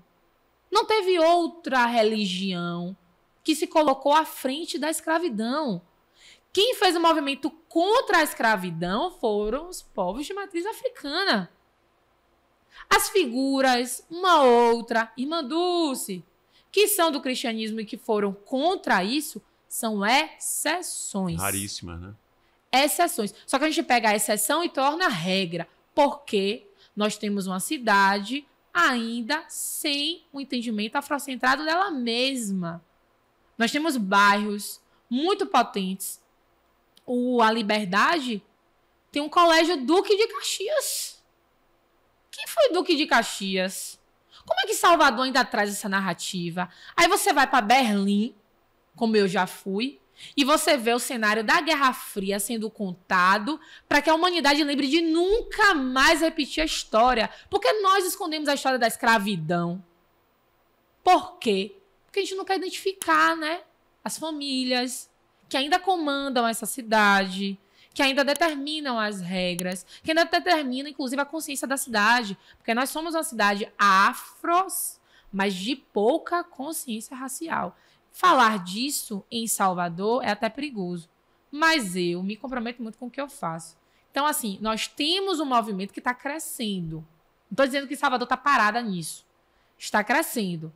Nós temos uma prefeitura que está mais preocupada, nós temos uma Câmara Municipal que está mais preocupada, mas precisamos avançar. Mas ainda está longe, do que você está trazendo aí, né? Está longe da capital afro que se vende para o mundo. Porque o mundo lá fora, ele está mais organizado do que Salvador.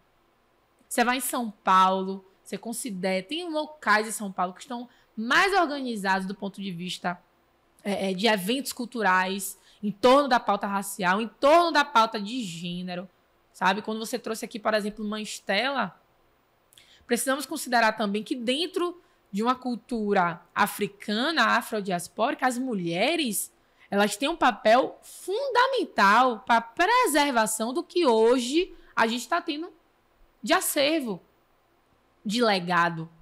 E onde é que as mulheres aqui em Salvador, elas são respeitadas, louvadas? Quantas mulheres aqui de referência essa cidade ela legitima?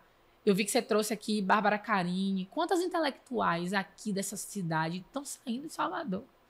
Carla Cotirene. Tantas outras que não moram mais aqui. Por quê? Porque as oportunidades lá fora, a gente consegue ter um prestígio maior. Então, tudo isso são dinâmicas que Salvador precisa se apropriar, sobretudo no verão. Verão, que é um grande comunicador, onde o mundo retorna os olhares para Salvador, por toda essa diversidade cultural que a gente tem, que o mundo não tem. Salvador tem o que o mundo não tem. Você vai correr léguas aí pelo mundo e você não vai encontrar o que Salvador tem. A gente precisa aproveitar esses momentos de carnaval, de verão, dos olhares do mundo para cá, para levar Salvador numa trajetória decolonial, não sexista, antirracista. Dá trabalho de fazer. Mas se esse território é uma capital afro, então que a gente se dedique a transformá-la como tal. Tainara, só por essa fala sua já valeu a pena se você está aqui. Por tudo, né? Obrigada. Mas, assim, muito importante ouvir isso de você, sabe? Uma figura com a sua juventude, né? A gente vê uma juventude aí que está precisando ter essa consciência, né? E o POD é para isso, né? O POD foi criado por Adriano Moraes, um músico negro, certo? É bom dizer isso aqui. Às vezes eu nunca disse, eu acho que é a primeira vez que estou dizendo. Luciano Suede, a gente tem esse guri que te atendeu aqui, que é Kainan, né? Que é produtor disso aqui. Novinho. W, que é ali, que fica trazendo qualquer coisa que a gente precise aqui nas redes sociais e está comandando essas câmeras aqui. Tem também Pitoco, que palpa toda a obra. Tem Yolanda, minha esposa, que está sempre também aqui trazendo pessoas e dando auxílio aí na produção. Mas, assim, falar da importância dessa sua fala aqui, certo? Porque aí você fala dessa maioria, né? Desse povo que eu sinto que é o grande lastro dessa cultura baiana, que é o diferencial no mundo, como você falou. É no mundo, não vai ter uma cultura tão diversa, mas com esse lastro da cultura do povo negro tão poderoso. E aí, uma questão que eu fico tentando compreender aqui, que a gente já falou com Bárbara, já falamos com várias pessoas, inclusive com Kleber Rosa, que quando eu conversei com ele aqui, eu falei para ele, meu voto é seu, sabe? Então, assim, como conscientizar essas pessoas, que são 84% da população, que o poder está na mão deles, no voto, na urna. Eu sei que é difícil, né? É uma questão difícil, mas que é um caminho para se chegar um dia, né, ao povo preto dessa cidade eleger um preto ou uma preta. De consciência. De consciência, para poder representar essa cultura toda, essa coisa que você fala. Então, esse é um trabalho delicado, né? E que também não exime, Jackson, de ter pessoas brancas aliadas. De jeito nenhum. Entende? Pelo eu contrário, não né? traço essa trajetória, às vezes até extremista, de que pessoas negras e brancas não podem estar lutando pelo mesmo ideal. Pelo contrário. Eu tenho pessoas brancas na minha convivência que são pessoas extremamente aliadas e em processo de desconstrução. Enquanto pessoas negras, que eu tenho vergonha. Pois é. É importante dizer isso, até polêmico. Eu sou mestiço, né? Eu sou mestiço. Não sou negro, mas eu sou mestiço, eu não sou totalmente branco. Sim. Então eu posso dizer para você, aproveitando o que você traz, que é o seguinte: é óbvio que muito dessa ainda não consciência de uma grande maioria do povo negro é o povo branco. Não é? Exato. Óbvio. É a imposição, é tudo que foi... É influência que foi influenciado da branquitude como branquitude. Conceito, e que pessoas negras também acabam reverberando isso nas suas dinâmicas e práticas sociais. Os que ainda não tomaram a consciência, porque um dia vai ter que tomar. Exato. Né? E esse trabalho, por exemplo, que você faz, que Bárbara faz, que Carla Aquatirene faz, e tantas outras pessoas, daí a importância disso, né? É aprender a ler para ensinar, né? Exato. Para trazer essa consciência, né? Então, assim, é esse trabalho que tem que ser feito. E que bom você trazer também isso, assim, para que eu possa também dizer isso aqui. É o antirracismo que tem que ser praticado a cada todas fala, as pessoas. a cada ato, no sentimento mesmo, no coração, né? Não é só usar disso também como uma forma politicamente correta. Não, é na real mesmo, né? A pauta de gênero mesmo, que agora eu vou voltar a trabalhar, né? Já pensando no março, que a pauta de gênero, às vezes, ela só acontece no mês de março. Pois é. E aí acabou. Tem que deixar de ser assim também, Tem que deixar de ser assim. Então, esse movimento não sexista, eu tô trazendo uma interrogação muito importante. Os homens, eles são machistas, mas eles foram educados por mulheres. Então, imaginar, identificar o que nós temos, mulheres, dentro dessa construção patriarcal, que está enveredado para o machismo. Pois é, que é... muita coisa. Reprimido, né? Muita Você coisa. me lembrou uma fala, perdão, deixa eu... Gilberto Gil tem uma fala linda, que é muito antiga dele, né? Ele bem mais jovem. Um pensador ele Gilberto é intelectual. Gil, né? Ele é um intelectual. Não é? Um grande mentor, né? Uma cabeça fantástica. Que ele diz uma coisa que é tão óbvia, mas a gente só vai saber que é óbvio a partir da fala dele. Eu acho que é num Roda Viva, que alguém questiona a feminilidade dele. Ele fala assim, eu não posso negar que a minha mãe... Olha só, que a minha mãe é uma mulher. Não é? Ele não diz assim que eu sou filho de uma mulher. Que a minha mãe, óbvio que mãe é mulher, mas que a minha mãe é uma mulher, então eu tenho algo da minha mãe. Eu acho isso de uma poesia e de uma realidade tão... para bater na cara do machismo, né? Exato. Até porque o colonialismo, né? Que é uma outra questão que eu acho importante a gente até falar aqui. O colonialismo, ele é racista e sexista. Não dá pra você ser antirracista e ser misógino.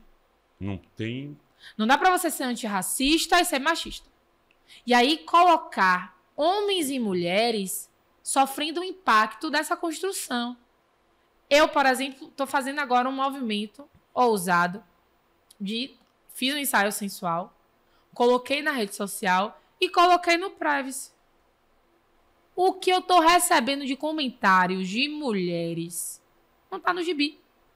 De mulheres que estão questionando o meu posicionamento. Dizem assim, não, isso aqui não pertence à intelectualidade, por exemplo. Dos homens eu nem vou dizer, né? Porque o homem, a cabeça do homem é uma cabeça pornográfica. Porque quando você coloca um corpo que eu sou, na rede social, eu sou uma pessoa muito séria. Aí eu vou lá e mostro um ensaio sensual. Acabou, né? Aí eu deixo de ser intelectual. Porque mulheres não podem ser inteligentes e bonitas. Não pode. Se você é sensual, você é uma mulher vulgar.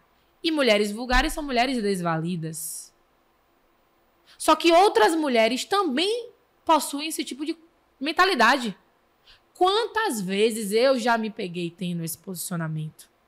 Muitas. W trouxe ali muitas. É uma das suas fotos. E eu trouxe a frase de Bell Hooks, eu tenho trazido nas redes sociais esse ensaio com frases de intelectuais. Então, de fato, o ato de encarar um corpo negro e feminino com amor é em si um gesto político. Se eu estou verbalizando isso, eu preciso praticar. Agora, tem que ter coragem. Eu estou enfrentando um processo, assim, pessoal de me colocar nesse lugar muito sensível, muitas vezes, porque eu me abalo, sim, com alguns comentários, mas eu falei, eu preciso me dedicar a práticas disruptivas. E aí eu trouxe esse ensaio com Bell Hooks. E é linda essa foto, viu? Porque é o artístico que você consegue ver, que eu consigo ver, e que quantos corpos, né, eles estão escondidos, porque reprimidos apenas por parecerem corpos pornográficos e sexualizados do ponto de vista pejorativo.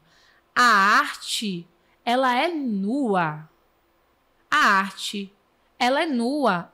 Ela não pode conter... Ela é despida de tudo, né? Desses preconceitos. Desses preconceitos. Todos. Quantos papéis aí você encarnou em figuras de outros gêneros? E que não necessariamente isso impacta na sua masculinidade. E por que a masculinidade não pode ter a feminilidade que o Gil trouxe, sabe? Essa dicotomia que nós precisamos considerar que é fora da ordem colonial. A ordem colonial, cristã, ela prevê esses valores. Precisamos quebrar. Então, outro dia, por exemplo, eu comentei uma influenciadora, né? Que ela agora é evangélica, e aí ela fez um Reels dizendo que a vida dela passada de festa, de roupa curta, de cachaça, bebedeira, não pertence mais. E que agora ela estava em outra vida. Aí mostrou ela de roupa mais composta, não estando mais em festas. Eu falei, isso tudo é o lugar do cristianismo com patriarcado, que vai castrar mulheres. Porque eu me apego à filosofia das Marias Padilhas. Eu posso ser uma pessoa espiritualizada, com conexão com o divino, estar em uma festa, usar uma roupa curta, fazer um ensaio sensual, e não necessariamente eu sou do demônio, ou desvalida, ou Deus não me vê como uma filha dele, entende? Ou pornográfica, né? Porque quando você traz essa posicionamento, é interessante pelo seguinte, muitas vezes quando a pessoa ela vive numa repressão, vai para a cabeça.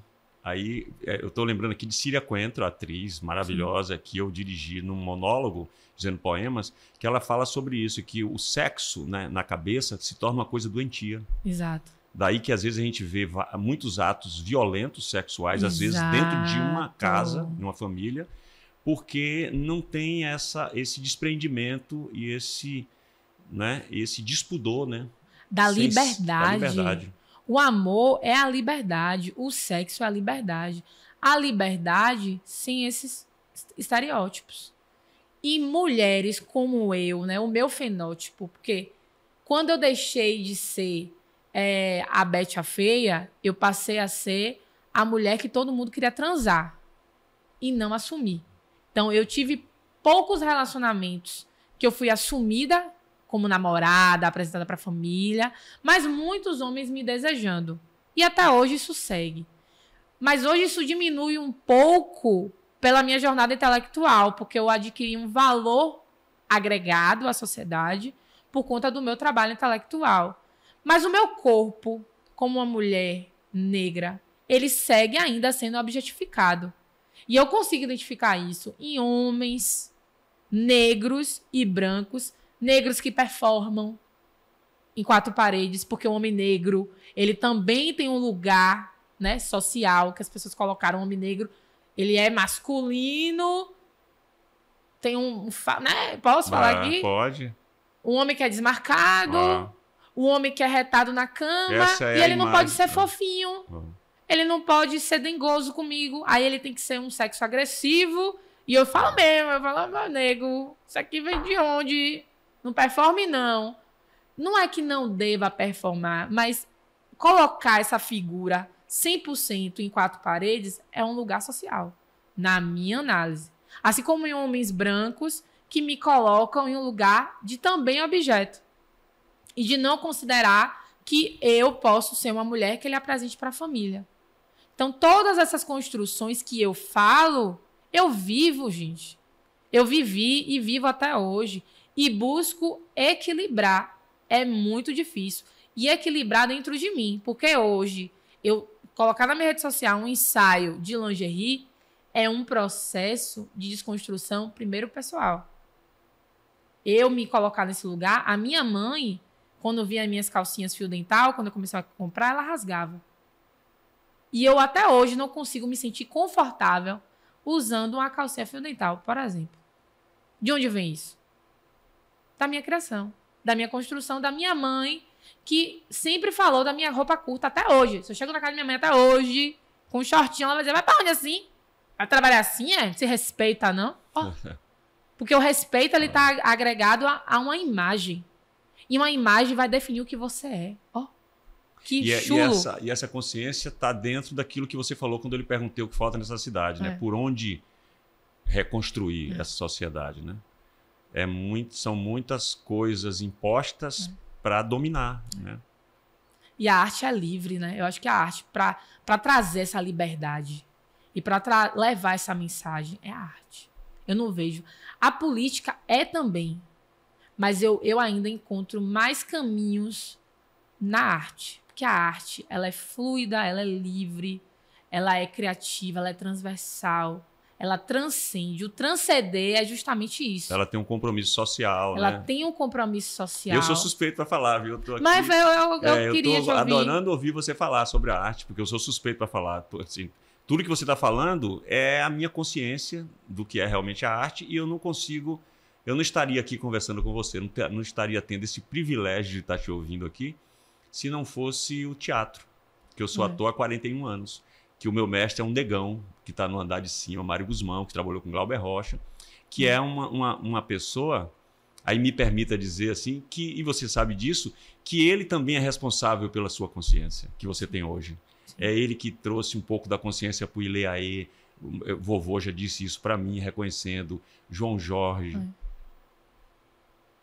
E através de onde? Só de falar eu me emociono porque é uma realidade, entendeu? É um Carlinhos Brau que diz isso, reconhecendo o Mário Guzmão, né? Essa pessoa que traz essa consciência. Então, assim, eu tenho essa consciência, graças a Deus, do poder da arte, como você está falando. E é muito bonito ouvir você falar isso, porque eu vejo o quanto a arte é capaz também de ampliar a sua percepção dentro do que você... E é interessante, porque esse ensaio, quando você mostrou aqui, falou dele... É essa pessoa que você começou a falar aqui, que é desde sempre na sala de aula, né? Questionando o professor para a sua expressão, né? Então, assim, que bom e que bonito, Tainara, que você aproveita, como você falou assim, né, a existência para poder você se desenvolver e se potencializar enquanto pessoa, né? Mas é difícil. É difícil. Muito difícil. Qual é a maior dificuldade que você encontra, assim, dentre tantas que você já falou aqui, né? Primeiro de reconhecimento, né? De reconhecimento da minha trajetória mesmo, assim, as pessoas... Olha, ele colocou mais um ali. O erótico é um recurso dentro de nós que habita um profundo senso de satisfação, ao qual temos o direito enquanto mulheres. Porque o erótico... ele também está no lugar do masculino, né? Então, as mulheres, elas precisam agradar os homens a terem a satisfação. E o erótico, no nosso lugar, ele ainda é vulgar. O erótico, no significado da palavra, ele não está atrelado à pornografia. Mas, por muitas vezes, a gente atrela o erótico à pornografia. Daí que eu falei a importância... Porque tem as construções de raça, gênero dentro dos corpos. Daí que eu falei que a importância, né, desse seu ato, né, não é uma ode à pornografia. Pelo contrário, né, é através de uma libertação dessa que as mentes vão deixar de ser doentes e violentas, né, sexualmente. Até porque todo mundo veio aqui por onde? Foi achado no lixo, no formigueiro ou foi uma relação sexual que amorosa, né? Amorosa, que trouxe todo mundo, né, à existência. Mas o sexo, ele está atrelado a algo ruim por um ideal cristão, né? Então, assim, é muito polêmico falar sobre isso, sobretudo porque nós temos uma população brasileira que ainda não está de acordo com esse pensamento. Então, não é nem só Salvador, né? Nós temos um Brasil que bebe desse fruto do colonialismo. Quanto colonialismo? O colonialismo, ele não atravessou só a pauta racial, ele atravessou a pauta de gênero também. Por isso que eu me coloco como especialista em letramento racial e de gênero. Lélia Gonzalez já dizia isso. Nós sofremos o duplo fenômeno do racismo e sexismo dentro da cultura brasileira. É a neurose cultural brasileira. Não sou eu que estou dizendo agora. Eu me apego de Lélia. Eu me apego de outras intelectuais que trazem isso. E que nós precisamos quebrar. Então, o maior desafio que você me pergunta é eu não me afetar. Porque é difícil você ouvir coisas, você sofrer retaliações, né? Eu trabalho com empresas, com o mundo corporativo, que ainda é um mundo muito conservador. Eu posso estar perdendo, sei lá, até contratos futuros pelo meu posicionamento na rede social. Mas também se ganha outros, né? Axé. Assim espero Laroyê nessa segunda-feira. Porque a ideologia e a teoria não pode estar desassociada da prática. Então, é o que eu venho falando. A minha prática hoje, e aguardem um livro em 2025, vai fazer parte do meu livro. Eu vou escrever um livro como coautora para 2025, onde essa vivência aqui, todas essas questões desse ensaio, do privacy, de tudo que eu estou trabalhando, eu vou trazer no livro, para que a gente veja a prática e a ação. Eu tenho um livro que eu estou lendo agora, que eu até queria deixar aqui como sugestão, que é o livro Não Monogamia. Então, trânsitos entre raça, gênero e sexualidade. Eu conheço o Juan Fernandes e ele trouxe experimentos de rede social para fazer a pesquisa dele e que se tornou o livro. Então, é um pouco do que eu estou fazendo. Esse livro da não monogamia é incrível para você compreender os impactos do colonialismo, desse duplo fenômeno do racismo e sexismo dentro da cultura brasileira. Ele fala da música, das canções do sertanejo, entre outras coisas. Que isso é muito importante, porque isso liberta o feminino. Liberta também o masculino. Liberta a gente dessas caixinhas que nos colocaram a vida inteira. E a liberdade, ela é muito boa para você se descobrir. Porque se você... O processo de autoconhecimento, ele é fluido, ele não pode ter isso. Para ali, até aqui eu vou. Até aqui eu não vou. Pô, se você ultrapassar, às vezes você descobre um outro já que você não conhecia. E esse outro já que é expansivo, ele é evoluído, ele é muito melhor. Então, essas barreiras que a gente precisa quebrar, óbvio, né?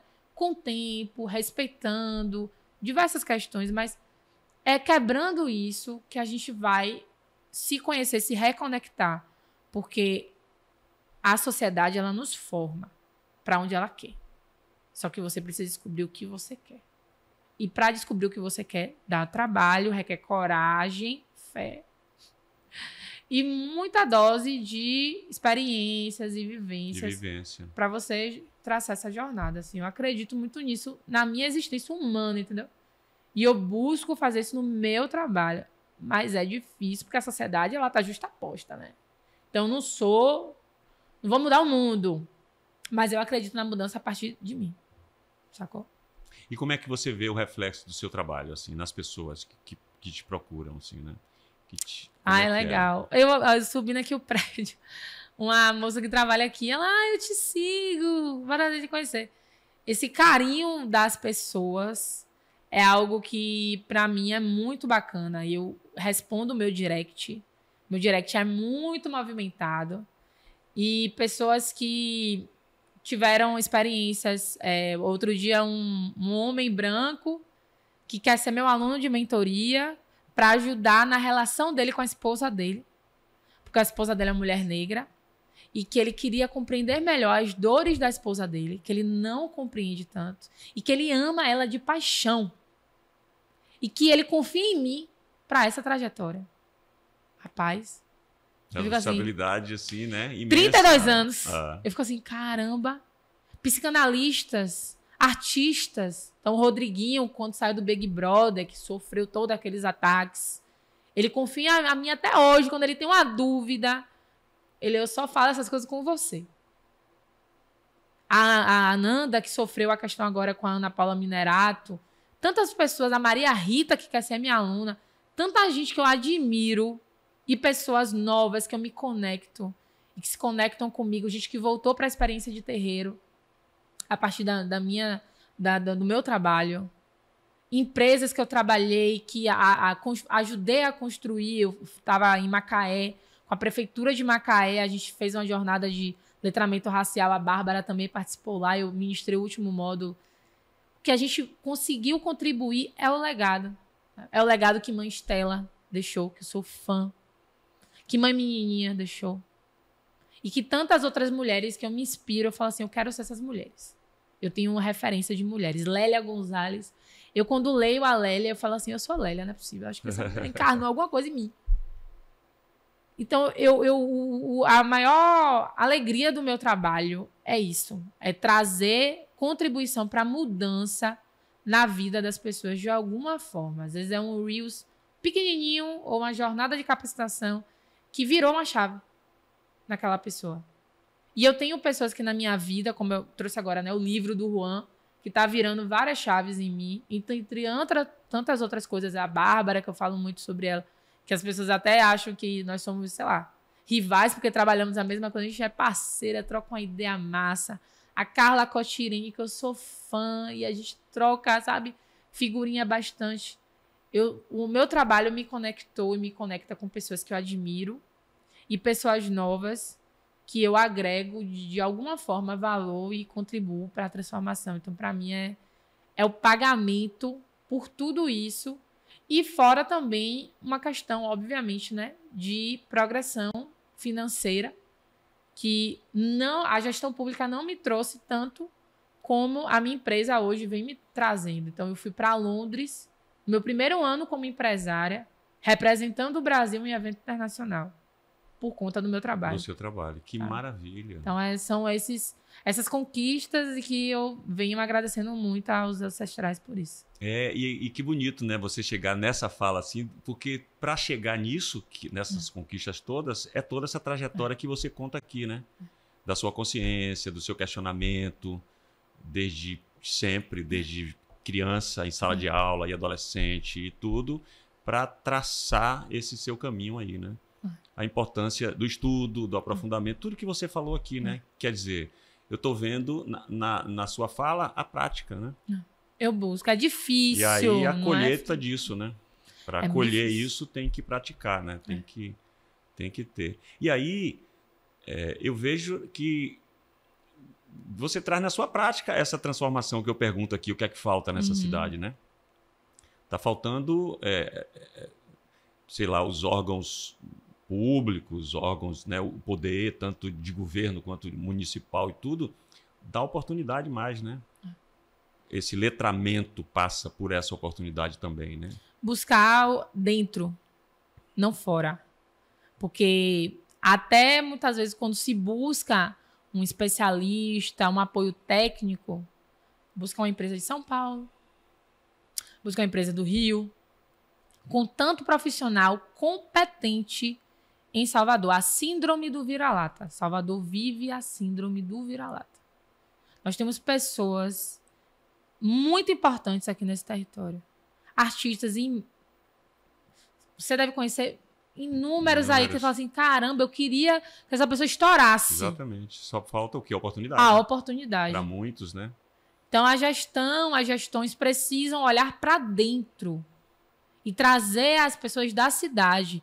Quando a gente trabalha a Agenda 2030, a gente trabalha os conceitos de economia circular, de toda a agenda que a ONU prevê. A Agenda 2030, ano que vem, 2025. Faltam 5 anos. 5 anos para uma Agenda 2030 que a gente imaginou que ia demorar de chegar, mas já está chegando. Prever, você envolver os stakeholders, que é o que eles gostam de falar, nos termos em inglês. O que é envolver os stakeholders? É envolver as partes interessadas. Ouvir a população. Ouvir os artistas, os intelectuais, as pessoas técnicas que são formadas aqui. Muita gente me pergunta porque eu ainda moro em Salvador. Porque é Salvador que me forma. É a UFBA que me forma. Maravilha. É o terreiro que me forma. É a cidade que me forma. É o território.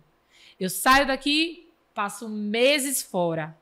Mas ainda permanecerei aqui de alguma forma, porque esse território é o que me forma. É Salvador. Fonte, né, é desse fonte. Conhecimento todo que você tem buscado e tem encontrado, né? E espiritual também. Mas é muito bonito também isso que você está falando, assim, da gente perder esse complexo de vira-lata, né? E saber o valor que nós temos, os valores que nós temos aqui, né? Do povo da Bahia, né? Porque, assim, eu vejo também que de talvez uns 30 anos para cá, quando a Axé Music, porque na minha visão, a Axé Music é que trouxe um olhar do estrangeiro para cá, o estrangeiro daqui mesmo do Brasil, né? De outros estados para cá, mais do que Caetano, Gil, João Gilberto, Raul Seixas, que são fantásticos e maravilhosos, a Axé Music é que trouxe esse povo para cá. Porque quando eu comecei a fazer novelas, ainda não tinha... Esse povo todo não tinha ido para lá fazer sucesso. E eu comecei a ver, quando eles começaram a fazer sucesso, como isso mexeu com a cabeça do povo, da juventude e tudo, até chegar ao ponto em que todo mundo quer ser baiano. É, verdade. E declarar isso pessoalmente, sabe? Globais, falar assim, eu sou quase baiano e tal. Então, muito legal você estar trazendo isso, porque vai bater na cara mesmo, né? De todos nós que ainda não enxergamos o valor do povo baiano. Então, não precisa ir buscar fora. Não. Vamos valorizar os daqui, né? E valorizar na maior celebração que essa cidade ainda realiza, que é o Carnaval. Nós temos muitos trabalhos da neoescravidão, né? E tem um professor no Instituto da Pós-Afro que ele me trouxe esse conceito da escravidão assalariada, que nós vivemos hoje. Então, a festa popular que ainda detém de mão de obra neo-escravocrata. Precisamos quebrar isso, é a primeira coisa. Quebrar os estigmas em torno do pagode, porque o axé é importante, mas o axé ainda está dentro de um lugar estereotipado do que é o axé. O que é o axé? Pois é. De onde vem? Quais são as figuras que estouraram com axé? Qual o fenótipo delas? Fica o questionamento. Alguém falou sobre isso há pouco tempo, né? Quem é que se deu bem, assim, né? Brau era visto como maluco. Eu lembro que Brau sofreu horrores aqui em Salvador. E quando ele teve o reconhecimento internacional, foi que Salvador foi reconhecer Brau. Cara desse incrível. Um gênio, Quem forma Brau? A cidade. Pois é. Mas foi lá fora que ele teve o prestígio que ele merecia e que leva a todo esse arcabouço cultural. Gil, a mesma coisa. Caetano, a mesma coisa. Bethânia, a mesma coisa. Então, Salvador, ela traz esse padrão cultural de levar essas pessoas, né, tão talentosas para fora, para depois retornarem para dentro. Porém, precisamos quebrar isso, sobretudo no carnaval. Colocar artistas novos na cena. Tanta gente nova aí da música. Valorizar o profissional que faz o carnaval acontecer, que arma os camarotes, que está ali nas cordas. Né? Nós temos todo ano uma briga sobre os cordeiros. Todo ano. É vergonhoso. Você paga 800, 1.000 reais em um abadá, ou até mais, que eu nem sei quanto é que tá. E o cordeiro recebendo 30, 50 reais para estar ali. Para manter uma ordem na festa, né? Onde o branco vai estar dentro daquela corda. Onde a classe, porque não é nem só um fator de raça, é um fator de classe. Aqui pode, aqui não. Beleza, gente. Pode existir. Ok. Mas valoriza quem faz a festa acontecer. São esses profissionais. E aí aqueles profissionais ali, os ambulantes, que às vezes ficam 4, 5, 6 dias, Dormindo. uma semana sem estar em casa com filhos, com tudo. E muitos levam os filhos para a rua. Dormindo ali. Não tem, às vezes, um banheiro público para eles. Então... Quando eu era diretora de resiliência aqui, eu reescrevi o selo Eu Promovo o Carnaval Sustentável no ano de 2022. Foi um trabalho que a gente fez por 6 meses. Eu com minha equipe na época da resiliência. A gente trabalhou 7 camarotes e o trio de Carlinhos Brau, que para mim foi um sonho realizado, porque eu sou fã de Brau. Também sou. Fã. Porque para além da arte, da música, ele traz a sustentabilidade dentro do trabalho dele. Ele é incrível. A transformação que ele fez no bairro dele, no Candial, né? Ele é incrível. Social, né? E fez outros artistas. Então, o Buja Ferreira, por exemplo, é do Arenoso. Buja é do Arenoso. Assim como eu. E hoje está com a vida transformada. E muitos outros, né? Muitos outros. E aí, legal você trazer esse exemplo de Brau, porque eu penso assim, se cada artista que chegar no status que Brau chegou, trouxer com eles toda a comunidade deles como Brau traz, só aí já há uma transformação grande na cidade. Exato. Né? Ivete é uma artista que eu sinto falta, por exemplo, de fazer isso. De fazer um trabalho Ela assim. Ela fez com aquele... Eu esqueci o nome dele, um menininho que estava dançando... que dançou... Num show dela, alguma coisa assim. Ela mudou a vida daquele menino.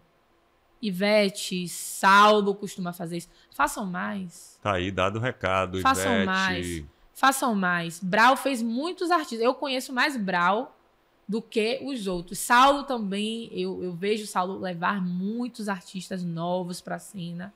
Mas eu sinto falta ainda de Ivete.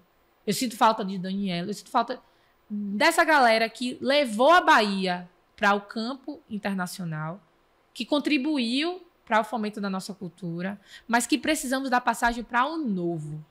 Porque o novo ele vai somar. E precisamos sim dar passagem, né? A vida é cíclica a partir disso.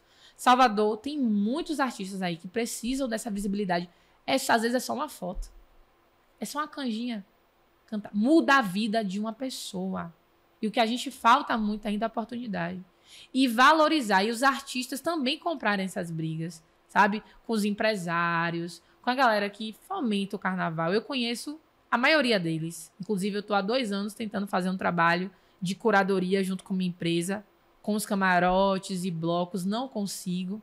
Eles ainda contratam empresas de São Paulo, de Brasília, para fazer curadoria. Tudo bem.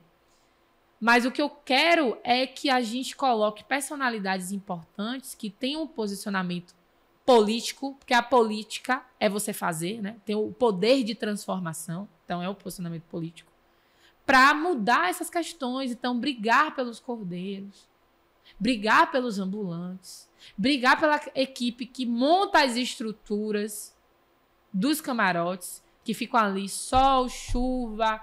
Durante meses, né? Porque aquilo é uma estrutura que, ao longo de avenidas e avenidas, que começa a ser construído já, né? Já, daqui a pouco, a cidade começa a ser transformada. E que envolve contratos milionários. Então, tem dinheiro que é investido, as cervejarias compram o circuito, e que precisa devolver para quem? Para a cidade. Economia criativa. Então, a Agenda 2030 é isso. 5 anos, 2025... é um marco importante. Só 5 anos para a Agenda 2030 ela ser concretizada e que ganhou agora a ODS 18, que fala da pauta étnico-racial, que para mim é um ganho incrível, que, mais uma vez, está colocando a pauta racial no lugar que ela merece, que é do trabalho global. Agora não é mais Salvador. É um mundo comprometido com a ODS 18. Então isso é um ganho que eu acredito também é uma reparação histórica. Você pretende entrar na política? Jogar essa pergunta para você assim. Em algum momento, eu acho que eu vou ter que ser levada. Quem é que você... Tem algum nome assim que você... Da política? Quem você votaria hoje para prefeito de Salvador, por exemplo? Eu apoiei o Kleber Rosa. Kleber Rosa, né? E olha, quando eu entrevistei Kleber Rosa aqui, eu disse para ele, eu vou votar em você. Sabe assim... É uma responsabilidade a gente assumir publicamente em quem a gente vai votar. Mas não tem como eu conversar com uma pessoa daquela, ver aqui no olho do cara o argumento do cara, a consciência do cara e não achar que aquele é uma pessoa que com certeza vai fazer um trabalho importante. Eu espero que ele chegue a ser governador da Bahia. Também. Sabe assim? E que bom né, que você também vê isso.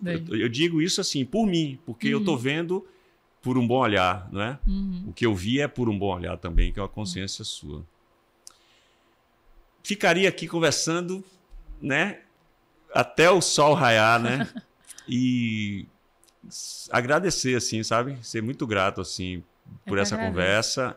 Fico feliz por saber e perceber que tem pessoas, assim, jovens como você é, com essa cabeça, sabe, assim, bacana mesmo.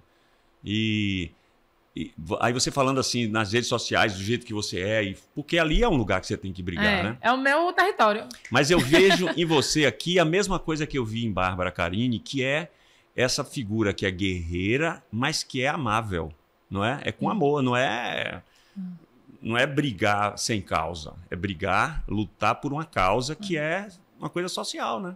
Então, assim, parabéns assim pelo que você é, pelo seu trabalho, e que você tenha cada vez mais êxito, porque o seu êxito não é o seu êxito sozinho. Não é sobre mim. É social, né? Então, o que você quiser considerar mais aí do que eu não falei, alguma coisa que você queira falar mais, fique à vontade. Eu agradeço mais uma vez o convite. O seu podcast aqui em Salvador é um podcast de formação de opinião, de pessoas muito importantes que você tem trazido. Quando eu conheci, acho que já tem um tempinho até, eu falei, eu quero participar. Que bom. E aí, quando eu recebi o convite, eu estava no terreiro no dia, eu fiquei muito feliz, porque eu ainda faço muitos trabalhos fora da minha cidade. Então, toda vez que a minha cidade me prestigia, eu me sinto muito mais contente. Não foi minha viagem de Londres que me deixou feliz, é os convites na minha cidade que me deixam mais felizes ainda. E aproveito a oportunidade para falar sobre isso, né? Que a gente venha valorizar o que a cidade tem formado. Os profissionais, todos em suas áreas, que não precisem sair de Salvador para ter sucesso, para ter prestígio, para ter um reconhecimento. Que a gente forme aqui e eleve aqui. A Anitta falou isso recente. Quanto mais eu estou fora, mais eu quero voltar para o Brasil. O nosso país é diferente. E é isso que torna ele potente. Precisamos tirar essa síndrome, que ainda é uma herança colonial. O complexo, você fala? Do vira-lata. Vira-lata. Tirar essa síndrome e valorizar esse território que é único. Tanto Salvador, quanto a Bahia, quanto as outras regiões do Brasil. Mas aqui eu vou fazer o advocacy do meu território, que é Salvador. Eu não me vejo não sendo soteropolitana, não vindo do Arenoso, não vindo da política, não vindo de todos os lugares que eu passei, que me formam, e que eu não sou perfeita. Que é importante. Porque quando a gente se torna uma pessoa pública, as pessoas esperam muito, idealizam muito os seus anseios nessas pessoas.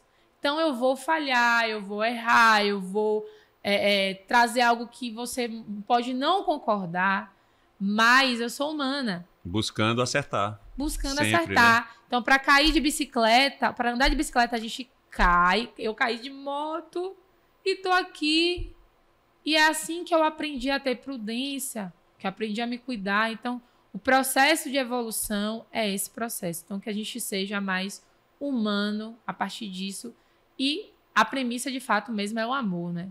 Porque o amor, ele é livre de preconceito, de querer colocar em caixinha, de querer controlar. O amor, ele transcende, ele conecta. Então, que a gente busque isso na nossa vivência. Tainara Ferreira, olha o sobrenome da mulher. Palmas pra você, mulher. Obrigada. Muito grato e sucesso aí. Axé. Axé, amém. Pra nós. Maravilha. Como pode um peixe vivo viver fora? Vamos lá. Pode. Pode.